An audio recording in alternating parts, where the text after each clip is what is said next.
Now I will be using a scissor type ball joint separator to get it loose. You may want to put back the nut to have a bigger surface to grip on. So place the ball joint separator on the ball joint. By the way, you will need one with a 21mm jaw opening for this particular ball joint. Once it's in place, start wrenching on the bolt. But before doing anything, remove the track rod and ball joint from its place to be able to turn the knuckle. You will hear a popping noise and then you will know it is free. For some reason, in my case, it was already loose, I just didn't notice it. Here comes the tricky part. You have to separate the ball joint from the knuckle and at the same time remove the drive shaft from the wheel hub. My tip is to push down the control arm using the C-clamp and the jack handle.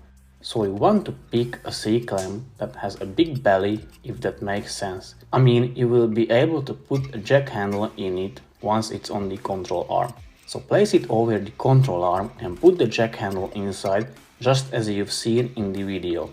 Now you can press down on it, but I can't stress it enough to be careful. You don't want it to end in your face.